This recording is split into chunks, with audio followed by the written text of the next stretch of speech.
सौदागर की बेटी पुराने समय की बात है। एक शहर में रहमान नाम का एक बड़ा सौदागर रहता था। वह दूर दूर तक अपने ईमानदार व्यापार के लिए मशहूर था। उसकी गिनती अमीर और नेकदिल लोगों में होती थी। रहमान के पास दौलत, शोहरत, नौकर चाकर सब कुछ था, लेकिन उसकी जिंदगी का असली खजाना थी उसकी इकलौती बेटी जोया। जोया बचपन से ही होशियार, हंसमुख और दयालु थी। रहमान उसे अपनी जान से भी ज्यादा चाहता था।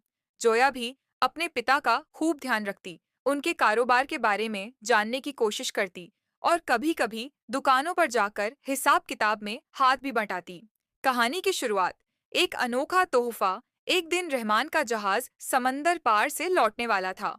उसमें कीमती रेशमी कपड़े, मसाले और मोती भरे हुए थे। रहमान ने जोया से पूछा, बेटी, मेरे जहाज के साथ कई तोहफे आ रहे हैं, तुम्हारे लिए क्या मंगवाऊं? जोया ने मुस्कुराकर कहा, अब्बा, मुझे कोई कीमती चीज नहीं चाहिए। बस आप मेरे लिए एक ऐसा फूल लाना जो यहाँ कभी ना देखा गया हो। रहमान ने यह बात गांठ बांध ली। जहाज लौटा तो उसमें गहने, कपड़े और खजाने थे, लेकिन रहमान उस फूल की तलाश में एक और सफर पर निकल पड़ा। सफर का मोड़ समंदर का सफर लंबा और मुश्किल था।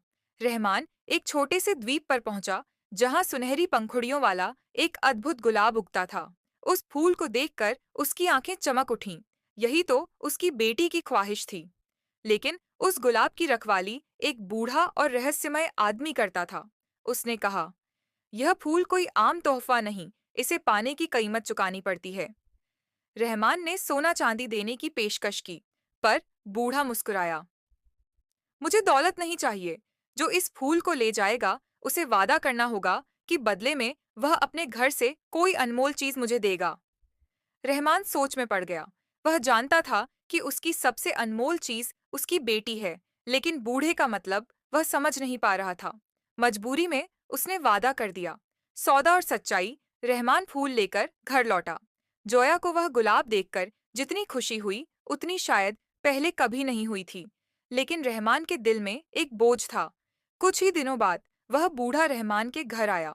उसने कहा, सौदागर, तुमने मुझसे वादा किया था, अब मैं अपना हक लेने आया हूँ। रहमान घबरा गया। तुम क्या चाहते हो? बूढ़ा बोला। तुम्हारी बेटी।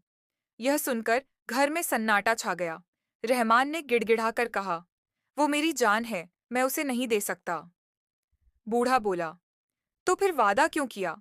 मैं जोया को नुकसान नहीं पहुंचाऊंगा, लेकिन वह मेरे पास 7 दिन रहेगी। उसके बाद वह आजाद होगी। जोया ने पिता की आंखों में डर देखा। उसने आगे बढ़कर कहा, अब्बा, आपने वादा किया है तो हमें उसे निभाना चाहिए। मैं जाऊंगी। रहस्यमय महल बूढ़ा जोया को अपने साथ एक सुनसान जगह पर बने पुराने महल में ले गया। महल अंदर से जगमगाता था, लेकिन वहां न नौकर थे न और कोई इंसान। सिर्फ वही बूढ़ा जो असल में एक जादूगर था। दिन बीतते गए। जादूगर ने जोया से कोई बुरा व्यवहार नहीं किया, बल्कि उसे किताबें दीं, बाग बगीचे घुमाए और दुनिया के अनजाने रहस्य सिखाए। जोया को यह समझ आ गया कि जादूगर अकेला है और किसी की सच्ची संगत चाहता है। एक दिन जोया ने पूछा, तुम इतने अकेले क्यों हो? जादूगर ने लंबी सांस ली। मैं कभी तुम्हारे अब्बा जैसा ही सौदागर था, लेकिन लालच ने मुझे बर्बाद कर दिया। एक जादूगरनी ने मुझ पर श्राप दे दिया, जब तक कोई सच्चे दिल से मेरे साथ दोस्ती नहीं करेगा, मैं इस महल में कैद रहूंगा। श्राप का अंत। 7वें दिन जोया ने कहा, मैं अब लौट रही हूँ, लेकिन तुम अकेले नहीं हो, मैं तुम्हारी दोस्त हूँ। उसके इतना कहते ही महल में तेज रोशनी फैली और बूढ़ा फिर से एक जवान, नेक दिल सौदागर में बदल गया। श्राप टूट चुका था। सौदागर ने आभार में जोया और रहमान को ढेरों तोहफे दिए और कहा, तुमने मुझे इंसानियत का असली मतलब सिखाया है। सीख जोया और रहमान अपने शहर लौट आए। यह घटना सबको सिखा गई कि वादे निभाना और दयालुता दिखाना किसी भी दौलत से बढ़कर है।